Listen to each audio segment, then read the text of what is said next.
नमस्कार दोस्तों, आज का हम लोगों का टॉपिक है दक्षिण भारत के प्रमुख राजवंश।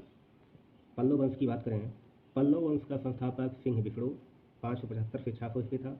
इसकी राजधानी कांची, जो कि तमिलनाडु में कांचीपुरम है, वहाँ थी। वह वैष्णव धर्म का अनुयायी था। ठीक है, कौन? सिंह विष्णु वैष्णव धर्म का अनुयायी था। किरातार्जुनीयम के लेखक भारवी सिंह विष्णु के दरबार में रहते थे।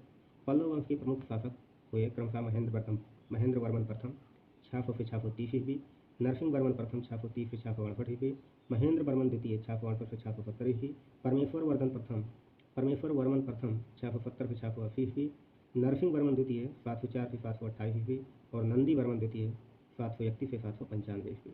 पल्लव वंश का अंतिम शासक अपराजित वर्मन 879 से 897 ईस्वी हुआ। मत विलास प्रहसन की रचना महेंद्र वर्मन ने की थी। महेंद्र वर्मन शुरू में जैन मतावलंबी था, परंतु बाद में तमिल संत अप्पर के प्रभाव में आकर शैव बन गया था। महाबलीपुरम के एकाश मंदिर, जिन्हें रथ कहा गया है, का निर्माण पल्लव राजा नरसिंह वर्मन प्रथम के द्वारा करवाया गया था। रथ मंदिरों की संख्या 7 है। रथ मंदिरों में सबसे छोटा द्रौपदी रथ है, जिसमें किसी प्रकार का अलंकरण नहीं मिलता है। वातापी कोंड की उपाधि नरसिंह वर्मन प्रथम ने धारण की थी। अरबों के आक्रमण के समय पल्लवों का शासक नरसिंह वर्मन द्वितीय था। ठीक है, उसके राजा सिंह यानी राजाओं में सिंह आगम प्रिय, शास्त्रों का प्रेमी और शंकर भक्त अर्थात शिव का उपासक की उपाधियां धारण की। ठीक है, उसने कांची के कैलाश नाथ मंदिर का निर्माण करवाया, जिसे राज सिद्धेश्वर मंदिर भी कहा जाता है। इसी मंदिर के निर्माण से द्रविड़ स्थापत्य कला की शुरुआत हुई। महाबलीपुरम में शोर मंदिर उदाहरण के तौर पर है। कांची के कैलाश मंदिर में पल्लव राजाओं और रानियों की आदमकद तस्वीरें लगी हैं। 10 कुमार चरित्र के लेखक दंडी नरसिंह वर्मन द्वितीय के दरबार में रहते थे। कांची के मुक्तेश्वर मंदिर तथा बैकुंठ पेरुमाल मंदिर का निर्माण नंदीवर्धन द्वितीय ने कराया। प्रसिद्ध वैष्णव संत तिरुमंगई अलवार नंदीवर्धन द्वितीय के समकालीन थे। अब बात करते हैं राष्ट्रकूट वंश की। राष्ट्रकूट राजवंश का संस्थापक दंती दुर्ग 752 ईस्वी था। शुरुआत में वे कर्नाटक के चालुक्य राजाओं के अधीन थे। इसकी राजधानी मनकिर या मानखेत वर्तमान मालखेड़ सोलापुर के निकट थी। राष्ट्रकूट वंश के प्रमुख शासक थे कृष्ण प्रथम, ध्रुव, गोविंद तृतीय, अमोघवर्ष, कृष्ण द्वितीय, इंद्र तृतीय एवं कृष्ण तृतीय। एलोरा के प्रसिद्ध कैलाश मंदिर का निर्माण कृष्ण प्रथम ने करवाया था। ध्रुव राजवंश का पहला शासक था, जिसने कन्नौज पर अधिकार करने हेतु त्रिपक्षीय संघर्ष में भाग लिया और प्रतिहार नरेश वत्सराज एवं पाल नरेश धर्मपाल को पराजित किया। ध्रुव को धारावर्ष भी कहा जाता था। गोविंद तृतीय ने त्रिपक्षीय संघर्ष में भाग लेकर चक्रायुद्ध एवं उसके संरक्षक धर्मपाल तथा प्रतिहार वंश के शासक नागभट्ट द्वितीय को पराजित किया। पल्लव, पांड्य, केरल एवं गंग शासकों के संघ को गोविंद तृतीय ने नष्ट किया। अमोघवर्ष जैन धर्म का अनुयायी था। इसने कन्नड़ में कविराज मार्ग की रचना की। आदि पुराण के रचनाकार जिनसेन, गणितासार संग्रह के लेखक महावीराचार्य एवं अमोघ वृत्ति के लेखक सक्तायना अमोघवर्ष के दरबार में रहते थे। अमोघवर्ष ने तुंगभद्रा नदी में जल समाधि लेकर अपने जीवन का अंत किया। इंद्र तृतीय के शासनकाल में अरब निवासी अल मसूदी भारत आया। इसने तत्कालीन राष्ट्रकूट शासकों को भारत का सर्वश्रेष्ठ शासक कहा। राष्ट्रकूट वंश का अंतिम महान शासक कृष्ण तृतीय था। इसी के दरबार में कन्नड़ भाषा के कवि पोन रहते थे, जिन्होंने शांति पुराण की रचना की। कल्याणी के चालुक्य तैलव द्वितीय ने 973 ईस्वी में कर्क को हराकर राष्ट्रकूट राज्य पर अपना अधिकार कर लिया और कल्याणी के चालुक्य वंश की नींव डाली। एलोरा एवं एलिफेंटा, जो कि महाराष्ट्र में स्थित है, एलोरा एवं एलिफेंटा गुहा मंदिरों का निर्माण राष्ट्रकूटों के समय में हुआ।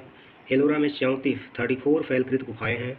इसमें 1 से 12 तक बौद्धों, 13 से 29 तक हिंदुओं और 30 से 34 तक जैनों की गुफाएं हैं। बौद्ध गुफाओं में सबसे प्रसिद्ध विश्वकर्मा गुफा संख्या 10 है। इसमें एक चैत्य है। वहाँ पर 2 मंजिली और 3 मंजिली गुफाएं भी हैं, जिन्हें 2 थल तथा 3 थल नाम दिया गया है। एलोरा की गुफा 15 में विष्णु को नरसिंह अर्थात पुरुष सिंह के रूप में दिखलाया गया है। एलोरा गुफाओं का सर्वप्रथम उल्लेख फ्रांसीसी यात्री थेवेनेट ने 17वीं शताब्दी में किया था। राष्ट्रकूट शैव, वैष्णव, शाक्त संप्रदायों के साथ साथ जैन धर्म के भी उपासक थे। राष्ट्रकूटों ने अपने राज्यों में मुसलमान व्यापारियों को बसने तथा इस्लाम के प्रचार की स्वीकृति दी थी। अब बात करते हैं चालुक्य वंश कल्याणी। कल्याणी के चालुक्य वंश की स्थापना तैलव द्वितीय ने की थी। चालुक्य वंश कल्याणी के प्रमुख शासक हुए तैलव प्रथम, तैलव द्वितीय, विक्रमादित्य, जयसिंह, सोमेश्वर द्वितीय, विक्रमादित्य षष्ठम, सोमेश्वर तृतीय एवं तैलव तृतीय। सोमेश्वर प्रथम ने मानखेड़ से राजधानी हटाकर कल्याणी अर्थात कर्नाटक को बनाया। इस वंश का सबसे प्रतापी शासक विक्रमादित्य षष्ठम था। बिल्हाड़ एवं विज्ञानेश्वर विक्रमादित्य षष्ठम के दरबार में ही रहते थे। मिताक्षरा जो कि हिंदू विधि ग्रंथ है या गोल्ला की स्मृति पर व्याख्या है नामक ग्रंथ की रचना महान विद्वेत्या विज्ञानेश्वर ने की थी। ठीक है। विक्रमांक देव चरित्र की रचना बिल्हड़ ने की थी। इसमें विक्रमादित्य षष्ठम के जीवन पर प्रकाश डाला गया है। बात करते हैं चालुक्य वंश वातापी। जय सिंह ने वातापी के चालुक्य वंश की स्थापना की, जिसकी राजधानी वातापी बीजापुर के निकट थी। इस वंश के प्रमुख शासक थे पुलकेशिन प्रथम, कीर्तिवर्मन, पुलकेशिन द्वितीय, विक्रमादित्य, विनयादित्य एवं विजयादित्य। इनमें सबसे प्रतापी राजा पुलकेशिन द्वितीय था। महाकूट स्तंभ लेख से प्रमाणित होता है कि पुलकेशिन द्वितीय बहुसुवर्ण एवं अग्निष्टोम यज्ञ संपन्न करवाया था। जिनेन्द्र का मेघूती मंदिर पुलकेशिन द्वितीय ने बनवाया था। पुलकेशिन द्वितीय ने हर्षवर्धन को हराकर परमेश्वर की उपाधि धारण की थी। इसने दक्षिणापथेश्वर की उपाधि भी धारण की थी। पल्लव वंशी शासक नरसिंह वर्मन प्रथम ने पुलकेशिन द्वितीय को लगभग 642 ईस्वी में प्राप्त किया और उसकी राजधानी बादामी पर अधिकार कर लिया। संभवतः इसी युद्ध में पुलकेशिन द्वितीय मारा गया। इसी विजय के बाद नरसिंह वर्मन ने वातापी कोड की उपाधि धारण की थी। यहोल अभिलेख का संबंध पुलकेशिन द्वितीय से है। लेखक रवि कीर्ति। अजंता के एक गुहा चित्र में फारसी दूत मंडल को स्वागत करते हुए पुलकेशिन द्वितीय को दिखाया गया है। वातापी का निर्माणकर्ता कीर्तिवर्मन को माना जाता है। मालवा को जीतने के बाद विनयादित्य ने सकलोत्तर पथनाथ की उपाधि धारण की। विक्रमादित्य द्वितीय के शासनकाल में ही दक्कन में अरबों ने आक्रमण किया। इस आक्रमण का मुकाबला विक्रमादित्य के भतीजा पुलकेशी ने किया। इस अभियान की सफलता पर विक्रमादित्य द्वितीय ने इसे निजनाश्रय की उपाधि प्रदान की। विक्रमादित्य द्वितीय की प्रथम पत्नी लोक महादेवी ने पट्टदकल में विरूपाक्ष महादेव मंदिर तथा उसकी दूसरी पत्नी त्रैलोक्य देवी ने त्रैलोकेश्वर मंदिर का निर्माण करवाई। इस वंश का अंतिम राजा कीर्तिवर्मन द्वितीय था। इसके सामंत दंतिदुर्ग ने प्राप्त कर एक नए वंश राष्ट्रकूट वंश की स्थापना की। यहोल को मंदिरों का शहर कहा जाता है। अब बात करते हैं चालुक्य वंश बेंगी। बेंगी के चालुक्य वंश का संस्थापक विष्णुवर्धन था। इसकी राजधानी बेंगी, जो कि आंध्र प्रदेश में है, थी। इस वंश के प्रमुख शासक थे जयसिंह प्रथम, इंद्रवर्धन, विष्णुवर्धन द्वितीय, जयसिंह द्वितीय एवं विष्णुवर्धन तृतीय।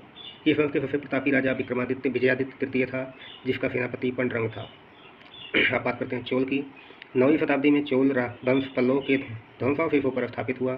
इस वंश के संस्थापक विजयालय 850 से 887 थे, जिसकी राजधानी तंजौर या तंजावुर था। तंजावुर का वास्तुकार कुंजर मल्लन राजराज पेरुथाचन था। विजयालय ने नरकेसरी की उपाधि धारण की और निशुंभ सूदनी देवी का मंदिर बनवाया। चोलों का स्वतंत्र राज्य आदित्य प्रथम ने स्थापित किया। पल्लव पर विजय पाने के उपरांत आदित्य प्रथम ने कोदंड राम की उपाधि धारण की। चोल वंश के प्रमुख राजा थे प्रांतक प्रथम, राजराज प्रथम, राजेंद्र प्रथम, राजेंद्र द्वितीय एवं कुलोत्तुंग। तक्कोलम के युद्ध में राष्ट्रकूट नरेश तृतीय ने प्रांतक प्रथम को पराजित किया। इस युद्ध में प्रांतक प्रथम का बड़ा लड़का राजादित्य मारा गया। राज प्रथम ने श्रीलंका पर आक्रमण किया। वहां के राजा महिम पंचम को भागकर श्रीलंका के दक्षिण जिला रोहड़ में शरण लेनी पड़ी। राजराज प्रथम ने श्रीलंका के विजित प्रदेशों को चोल साम्राज्य का एक नया प्रांत मुमड़ी चोल मंडलम बनाया और पोलन्नुरुआ को इसकी राजधानी बनाया। राजराज प्रथम शैव धर्म का अनुयायी था। इसने तंजौर में राजराजेश्वर का शिव मंदिर बनाया। चोल साम्राज्य का सर्वाधिक विस्तार राजेंद्र प्रथम के शासनकाल में हुआ। बंगाल के पाल शासक महिपाल को पराजित करने के बाद राजेंद्र प्रथम ने गंगैकोट चोल की उपाधि धारण की और नवीन राजधानी गंगैकोट चोलपुरम के निकट चोलगंगम नामक विशाल तालाब का निर्माण करवाया। अब बात करते हैं चोल काल में भूमि के प्रकार। बेल्लन ओगाई प्रकार की भूमि जो होती थी वो गैर ब्राह्मण किसान स्वामी की भूमि थी। ब्रह्मदेह प्रकार की भूमि ब्राह्मणों को उपहार में दी गई भूमि। शालाभोग प्रकार की भूमि किसी विद्यालय के रखरखाव की भूमि। देवदान या तिरुन मठ डक्कनी प्रकार की भूमि मंदिर को उपहार में दी गई भूमि। और पलिच्छ चंदम प्रकार की भूमि जैन संस्थानों को दान दी गई भूमि। गजनी का सुल्तान महमूद राजेंद्र प्रथम का समकालीन था। राजेंद्र द्वितीय ने प्रकेसरी की एवं वीर राजेंद्र ने राजकेसरी की उपाधि धारण की। चोल वंश का अंतिम राजा राजेंद्र तृतीय था। चोलों एवं पश्चिमी चालुक्य के बीच शांति स्थापित करने में गोवा के कदम्ब शासक जयकेश प्रथम ने मध्यस्थ की भूमिका निभाई थी। विक्रम चोल अभाव एवं अकाल से ग्रस्त गरीब जनता से राजस्व वसूल कर चिदम्बरम मंदिर का विस्तार करवा रहा था। कलोतुंग द्वितीय ने चिदम्बरम मंदिर में स्थित गोविंद राज अर्थात विष्णु की मूर्ति को समुद्र में फेंकवा दिया। कालांतर में वैष्णव आचार्य रामानुजाचार्य ने उक्त मूर्ति का पुनरुद्धार किया और उसे तिरुपति के मंदिर में प्राण प्रतिष्ठित किया। चोल प्रशासन में भाग लेने वाले उच्च अधिकारियों को पेरुंदरम एवं निम्न श्रेणी के पदाधिकारियों को सेरुंदरम कहा जाता था। लेखों में उच्च अधिकारियों को उडनकूटम कहा गया है, जिसका अर्थ है सदा राजा के पास रहने वाला अधिकारी। संपूर्ण सोल साम्राज्य 6 प्रांतों में विभक्त था। प्रांत को मंडलम कहा जाता था। मंडलम कोट्टम में, कोट्टम नाडु में और नाडु कई कुर्मों में विभक्त था। नाडु की स्थानीय सभा को नाटूर एवं नगर की स्थानीय सभा को नगरतार कहा जाता था। बेल्लाल जात के धनी किसानों को केंद्रीय सरकार की देखरेख में नाडु के कामकाज में अच्छा खासा नियंत्रण हासिल था। उनमें से कई धनी भूस्वामियों को चोल राजाओं के सम्मान के रूप में मुवेद बेलन यानी 3 राजाओं को अपनी सेवाएं प्रदान करने वाला बेलन या किसान, अरैयार प्रधान जैसी उपाधियां दी। उन्हें केंद्र में महत्वपूर्ण राजकीय पद सौंपे। स्थानीय स्वशासन चोल साम्राज्य की मुख्य विशेषता थी। पूर्व सर्वसाधारण लोगों की समिति थी जिसका कार्य होता था सार्वजनिक कल्याण के लिए तालाबों और बगीचों के निर्माण हेतु गांव की भूमि का अधिग्रहण करना। सभा या महासभा या मूलतः अग्रहारों और ब्राह्मण बस्तियों की सभा थी जिसके सदस्यों को पेरूमक्कल कहा जाता था। यह सभा वरियम नाम की समितियों के द्वारा अपने कार्यों को संचालित करती थी। सभा की बैठक गांव में मंदिर के निकट वृक्ष के नीचे या तालाब के किनारे होती थी। व्यापारियों की सभा को नगरम कहते थे। चोल काल में भूमिकर उपज का 1/3 भाग हुआ करता था। गांव में कार्य समिति की सदस्यता के लिए जो वेतनभोगी कर्मचारी रखे जाते थे उन्हें मध्यस्थ कहते थे। ब्राह्मणों को दी गई करमुक्त भूमि को चतुर्वेदी मंगलम एवं दान दी गई भूमि ब्रह्मदेव कहलाती थी। चोल सेना का सबसे संगठित अंग था पदाति सेना। बात करते हैं उत्तर मेरूर अभिलेख के अनुसार सभा की सदस्यता। सभा की सदस्यता के लिए इच्छुक लोगों को ऐसी भूमि का स्वामी होना चाहिए जहाँ से भू राजस्व वसूला जाता है। उनके पास अपना घर होना चाहिए। उनकी उम्र 35 से 70 के बीच होनी चाहिए। उन्हें वेदों का ज्ञान होना चाहिए। उन्हें प्रशासनिक मामलों की अच्छी जानकारी होनी चाहिए और ईमानदार होना चाहिए। यदि कोई पिछले 3 सालों में किसी समिति का सदस्य रहा है तो वह किसी और समिति का सदस्य नहीं बन सकता। जिसने अपने या अपने संबंधियों के खाते जमा नहीं कराए हैं वह चुनाव नहीं लड़ सकता। चोल काल में कनलज सोने के सिक्के थे। तमिल कवियों में जैन गोंदर प्रसिद्ध कवि था जो कुलोतुंग प्रथम का राजकवि था। उसकी रचना है कलिंग तुपड़ी। कंबन और टक्कुटन और पुगलेंदी को तमिल साहित्य का त्रिरत्न कहा जाता है। कौन कौन? कंबन और टक्कुटन और पुगलेंदी ये तमिल साहित्य के त्रिरत्न हैं। पंप, पोन और रत्न कन्नड़ साहित्य के त्रिरत्न माने जाते हैं। कौन कौन? पंप, पोन एवं रत्न नहीं, पंप, पोन और रत्न ये कन्नड़ साहित्य के त्रिरत्न हैं। परसी ब्राउन ने तंजौर के बृहदेश्वर मंदिर के विमान को भारतीय वास्तुकला का निकष माना है। चोलकालीन नटराज प्रतिमा को चोल राजा का सांस्कृतिक सार या निचोड़ कहा जाता है। चोल कांस्य प्रतिमाएं संसार की सबसे उत्कृष्ट कांस्य प्रतिमाओं में गिनी जाती है। शैव संत ईशान शिव पंडित राजेंद्र प्रथम के गुरु थे। चोल काल 10वीं शताब्दी का सबसे महत्वपूर्ण बंदरगाह कावेरीपट्टनम था।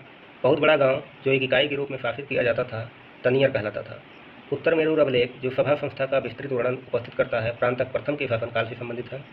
चोलों की राजधानी कालक्रम के अनुसार थी उरैयूर, तंजौर, गंगैकोंड, चोलपुरम एवं कांची। चोल काल में सड़कों की देखभाल बागान समिति करती थी। चोल काल में आम वस्तुओं के आदान प्रदान का आधार धान था। चोल काल के विशाल व्यापारी समूह निम्न थे: वलंजियार, नानादैसी एवं मणिग्रामम। विष्णु के उपासक अलवार एवं शिव के उपासक नैनार संत कहलाते थे। यादव वंश की बात करें, देवगिरी के यादव वंश की स्थापना भिल्लम पंचम ने की। इसकी राजधानी देवगिरी थी। इस वंश का सबसे प्रतापी राजा सिंहड़ 1210 से 1246 ईस्वी था। इस वंश का अंतिम स्वतंत्र शासक रामचंद्र था जिसने अलाउद्दीन के सेनापति मलिक काफूर के सामने आत्मसमर्पण किया। होयसल वंश, द्वार समुद्र के होयसल वंश की स्थापना विष्णुवर्धन ने की थी। होयसल वंश यादव वंश की एक शाखा थी। बेलूर में चेन्नई के मंदिर का निर्माण विष्णुवर्धन ने 1117 ईस्वी में किया था। होयसल वंश का अंतिम शासक वीर बल्लाल तृतीय था जिसे मलिक काफूर ने हराया था। ठीक है, बल्लाल तृतीय को मलिक काफूर ने हराया था। होयसल वंश का अंतिम शासक था। होयसल वंश की राजधानी द्वार समुद्र आधुनिक हैलेबीड था। बात करते हैं कदम वंश की। कदम वंश की स्थापना मयूर शर्मन ने की थी। कदम वंश की राजधानी वनवासी था। गंगवंश संस्थापक वज्रहस्त पंचम था। अभिलेखों के अनुसार गंगवंश के प्रथम शासक कोंकणी वर्मा था। गंगों की प्रारंभिक राजधानी कोलाल अर्थात कोलार थी जो बाद में तलकाड़ हो गई। दत्तक सूत्र पर टीका लिखने वाला गंग शासक माधव प्रथम था। बात करते हैं काकतीय वंश की। काकतीय वंश का संस्थापक बीटा प्रथम था जिसने नलगोंडा अर्थात हैदराबाद में एक छोटे से राज्य का गठन किया जिसकी राजधानी आमकोंड थी। इस वंश का सबसे शक्तिशाली शासक गणपति था। रुद्रमा देवी गणपति की बेटी थी जिसने रुद्रदेव महाराज का नाम ग्रहण किया जिसने 35 वर्ष तक शासन किया। गणपति ने अपनी राजधानी वारंगल में स्थानांतरित कर दी थी। इस राजवंश का अंतिम शासक प्रताप रुद्र 1295 से 1323 की था। Thanks for